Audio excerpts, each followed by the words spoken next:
Hi everyone, my name is Charlie and today I have a book haul.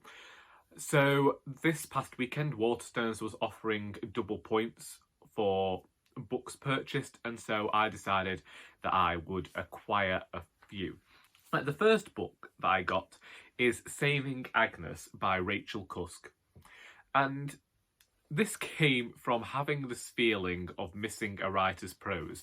I have been reading a lot of the women's prize books recently, and something that I have wanted to return to just because of I don't know whether it's the time of year, is the slower paced prose that I was accustomed to with Rachel Cusk last year. I'd considered going and rereading one of hers on Borrow Box, and then I saw this one and I thought, let's give it a go. So it was published about 20 years ago and is about Agnes Day, who is a suburbanite and failure extraordinaire, and she has discovered disconcerting gaps in her general understanding of the world. Now, what I liked was the phrase terminally middle class, because when it comes to the Our Doris books, a friend of mine once reviewed Doris's character as being painfully middle class, and something within that blurb just reminded me of that character. And whilst in the past I have had issue with reading middle class narratives, and I will always be a big proponent for a working class narrative, I just wanted some Rachel Cusk, and this was what was speaking to me on that day. So I am hoping to get to this sooner rather than later, just because of the mood that I'm in. I have a few books left of the Women's Prize to read, and then I'll be going into this one.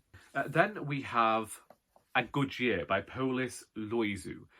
I don't know whether I'm pronouncing that name correctly. Basically, for a couple of years now, the author and I have been following one another on social media. I have his book, The Way It Breaks, waiting to be read. This one, it seemed as though from the blurb it was going to discuss more folkloric elements about a portion of the world that I didn't know about. So this is set in rural Cyprus in 1925. I'll just read the blurb. I never used to do this, but it seems much the easiest way. Despo is recently married, heavily pregnant and deeply afraid. The 12 days of Christmas are beginning, the time when, according to local folklore, creatures known as Kalikantzari come up from hell to wreak havoc. Meanwhile, her husband Lucas has troubles of his own. Struggling with dreams and desires he doesn't understand, he finds himself irresistibly drawn to an Englishman, a newcomer to the island. In a village wreathed in superstition, Despo and Lucas must protect themselves and their unborn child from ominous forces at play. This comes from one of the Fairlight Moderns, which are nice, slim books, and this could probably fit in the pocket of my coat and come to work with me.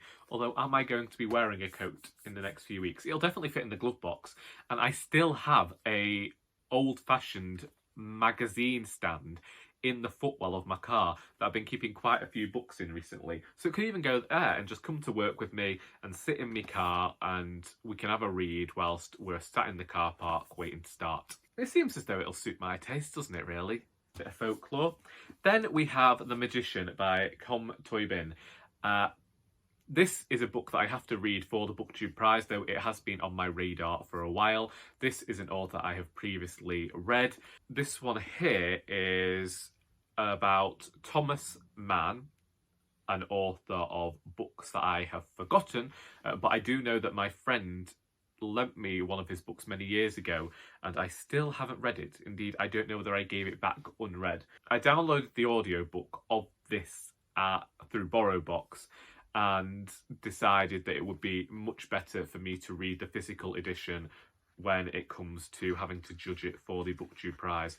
I am looking forward to it. I have enjoyed the work of this author that I have read in the past, and I know that he also has got this reputation for writing fictions about historical figures.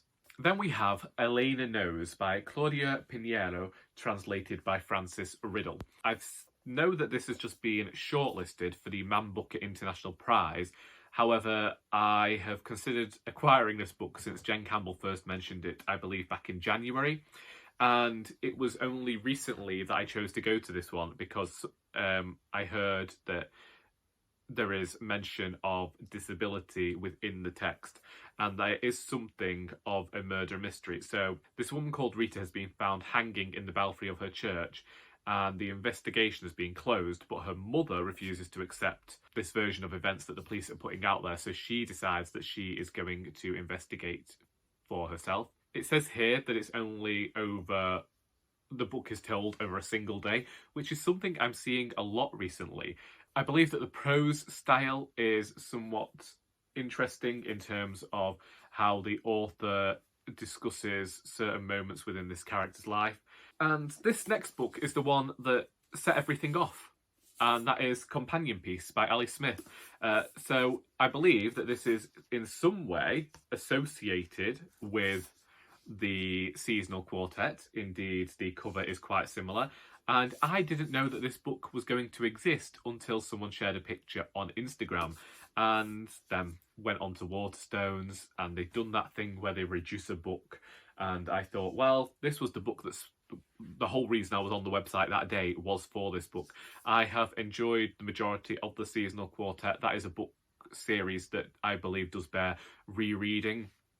When Sarah of Hardcover Hearts held the whole rereading session last year, where we all got together as groups and discussed the books, I got a lot more out of it than I had done just reading it on my own.